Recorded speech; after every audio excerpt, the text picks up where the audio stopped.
Hello friends, রোশনাই এপিসোডে আমাদের আগামী পর্বে দেখানো হবে আরণ্যক সবাইকে ক্লিয়ারভাবে জানিয়ে দেয় রোশনাইকে ছাড়া সে বাঁচতে পারবে না। রোশনাই তার পৃথিবী, কিন্তু রোশনাই কি আরণ্যকে অ্যাকসেপ্ট করবে? জানতে হলে আমাদের টোলি স্টোরি টাইম চ্যানেলে চোখ রাখুন। এদিকে আরণ্যক বাড়ি ফিরে আসলে আরণ্যকের পরিবার আরণ্যকের দিকে আঙ্গুল তুলে। আরণ্যক গরিমাকে প্রতিনিয়ত অসম্মান করছে, অপমান করছে। সে রোশনাইয়ের সামনে তাকে ভীষণভাবে অপমান করেছে।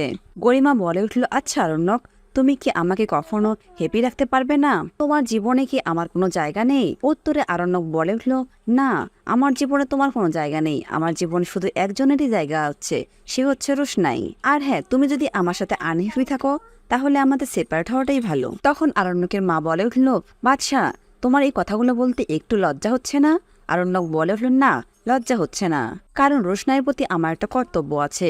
ও আমাকে যতই ফিরিয়ে দিক, আমি বারবার ওর কাছে চলে যাব। আর হ্যাঁ, আমার সাথে যদি তোমাদের থাকতে সমস্যা হয় তাহলে আমি এই বাড়ি ছেড়ে চলে যাব।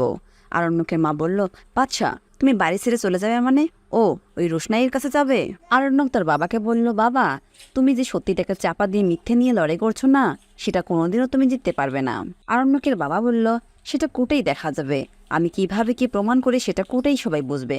আর উকিল তো তুমি না, আমি, সেটা আমি বুঝবো। আরণ্যক বলল, আমি উকিল না হতে পারি, কিন্তু আমি উকিলের ছেলে, তাই এগুলো সম্পর্কে আমারও একটু ধারণা আছে। তবে সবাইকে ক্লিয়ার ভাবে জানিয়ে দিচ্ছি, আমি কিন্তু রোশনাইয়ের পাশে ছিলাম, আছি আর থাকবো। এই বলে সে রোশনাইয়ের বাড়িতে কিছু ডকুমেন্টস নিয়ে গেল। ডকুমেন্টসগুলো নিয়ে রোশনাই আরণ্যককে যেতে বললে আরণ্যক বলে উঠল, রোশনাই, তুমি কি এখনো আমাকে বুঝতে পারছো না আমি তোমাকে কতটা ভালোবাসি? আরণ্যক বলে, আই লাভ ইউ রোশনাই, আমি তোমাকে ছাড়া বাঁচতে পারবো না। তুমি কেন বুঝতে চাচ্ছ না? তুমি কেন নিজেকে সবার সামনে আড়াল করছো? বিশেষ করে আমার সামনে কেন আড়াল করছো? আমি কারো কথার ধার ধারি না, আমি কাউকে মানি না, কে কি বলে বলুক। আমি শুধু জানি যে আমি শুধু তোমাকেই ভালোবাসি। বন্ধুরা, এরপরও কি রোশনাই তাকে ফিরিয়ে দেবে? জানতে হলে আমাদের টোলি স্টোরি টাইম চ্যানেলের পাশে থাকুন। আর আপনাদের সুন্দর মতামত আমাদের কমেন্ট বক্সে কমেন্ট করে জানাবেন। ধন্যবাদ।